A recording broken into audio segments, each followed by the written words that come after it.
JPS Techno courses medical coding, SAP FICO, SAP ABAP, SAP Security. For contact. Cinema గురించి మాట్లాడేటప్పుడు ఒక ఇద్దరు గురించి మాట్లాడాలి. ఫస్ట్ అయితే director Sujeeth making style Saaho చూసిన తర్వాత సినిమా పరంగా ఎలా ఉన్నా కానీ మేకింగ్ స్టైల్ మాత్రం అందరూ అటెన్షన్ తీసుకు సినిమా గురించి అనుకున్నప్పుడు మొదటి నుంచి కూడా ఒక ఇద్దరు గురించి డిస్కషన్ ఎక్కువగా జరిగింది.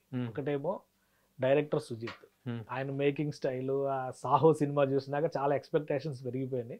సో ఈ టీజర్ వచ్చినా కూడా ఆ రేంజ్ ఏమాత్రం తగ్గలేదు అన్నట్టుగా చూపించారు. పవన్ కళ్యాణ్ ఫ్యాన్స్ సుజిత్తో సినిమా అనగానే కొంచెం డిసప్పాయింట్ అయ్యారు అనేటువంటి డిస్కషన్ జరిగింది ఆ మధ్య మీడియాలో. ఇప్పుడు ఎలా ఉంది ఆ టెంపో? అంటే యాక్చువల్గా సాహో సినిమా అనేటువంటిది చాలా హై స్పాన్లో తీసినటువంటి సినిమా. ప్రభాస్ అప్పటికున్నటువంటి క్రేజ్గా హైలీ ఎక్స్పెక్టెడ్.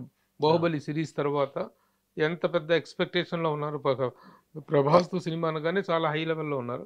కానీ దానికి తగ్గ స్థాయిలోని సినిమా రూపొందడం జరిగింది. దానికి అదే స్టైలిష్లో అంతే హై లెవెల్లో తీయటం జరిగింది. ప్రజెంటేషన్, ముఖ్యంగా మేకింగ్, స్టైలిష్ మేకింగ్ అనేటువంటిది చాలా బాగా జరిగింది. కానీ సంహౌ ఒక చిన్న ఇమోషనల్ కనెక్ట్ అనేటువంటిది ఏదో మిస్ అవటం వల్ల ఆశించిన స్థాయిలో, ముఖ్యంగా మన ఆంధ్రాలోనే, తెలుగు రాష్ట్రాల్లోనే తప్ప నార్త్లో బాగా కనెక్ట్. ఎందుకంటే నార్త్లో ఈ యాక్షన్ ఫిలిమ్స్కి విపరీతమైన క్రేజ్ ఉంటుంది. అక్కడ బాగానే ఆడింది.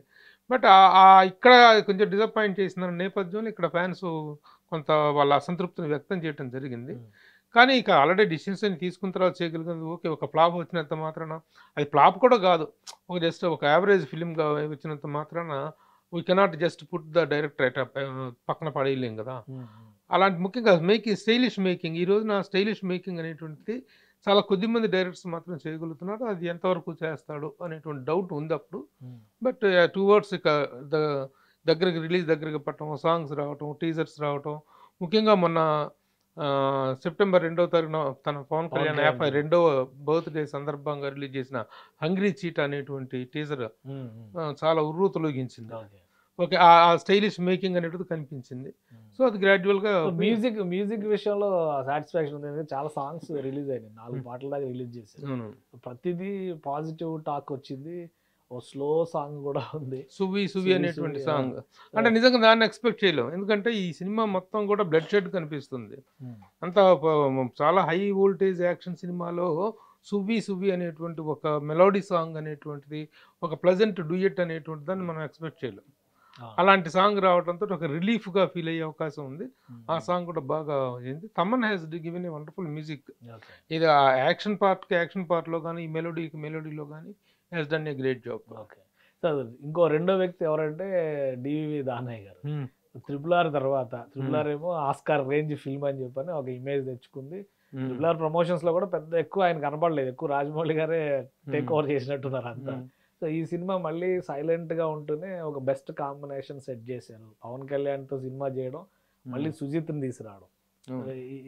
దానయ్య గారి గురించి ఏం చెప్తారు మీరు? Danayya is a silent sensational maker. Okay, ఏ రోజు కూడా తెర వెనుక తప్ప తెర ముందుకు వచ్చి మాట్లాడినటువంటి సందర్భం ఎప్పుడూ లేదు. ఒకే ఒక సందర్భంలో ఒక చిన్న క్లారిఫికేషన్ ఇవ్వటం కోసం నాకు ఒక ఇంటర్వ్యూ ఇచ్చి తెర ముందు కనిపించారు, టీవీలో కనిపించారు తప్ప అంతకుముందు ఎప్పుడు కూడాను ఎక్కడా కూడాను ఎన్ని కాంబినేషన్ సినిమాలు, ఎంత పెద్ద హిట్స్ ఉన్నాయి, వండర్ఫుల్ కాంబినేషన్ సెట్ చేయడం. ఒకప్పుడు కాంబినేషన్స్ కోసం నిర్మాతలు పరుగులు పెడతారు, కానీ నిర్మాత కోసం కాంబినేషన్ వెయిట్ చేసిన సందర్భం ఉంటుంది. ఇది డివివి దానయ్య విషయంలో నేను చెప్పుకోవాలి. ఎందుకంటే ఒక ఫ్రీ మేకింగ్, తను ఒక కాంబినేషన్ సెట్ చేసిన తర్వాత దాన్ని ఆ స్టార్కి, ఆ డైరెక్టర్కి అనుకూలమైనటువంటి మేకింగ్ చేయడంలో ఏమాత్రం వెనుకాడకుండా ప్రొసీడ్ అయ్యేటువంటి ప్రొడ్యూసర్ తను. ఇంకా RRR విషయంలోనే చూసాం మనం.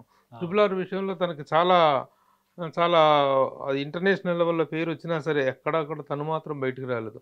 Okay, cinema let my cinema speak, I need not speak అనేటువంటి ఇదిలో ఉంటాడు DVD దానిగా.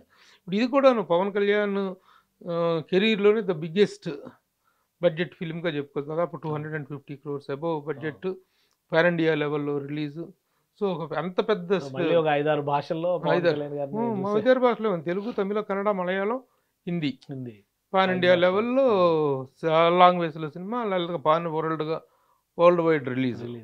సో ఆ స్పాన్ అనేటువంటిది ఎక్కడా తగ్గకుండా సినిమా చేయటంలో అన్కాంప్రమైజ్డ్గా ముందుకెళ్ళడంలో దానయ్య స్టాండ్స్ ఫస్ట్. అక్కడ ఏంటంటే ఇంతవరకు ఇవన్నీ హిట్స్ ఉన్నటువంటి ఏ నిర్మాత అయినా తెర ముందుకు వచ్చేసి ఆహాహో అని చెప్పుకునేటువంటి పరిస్థితి ఉంటుంది, కానీ దానయ్య ఏ రోజు తెర ముందుకు రాడు.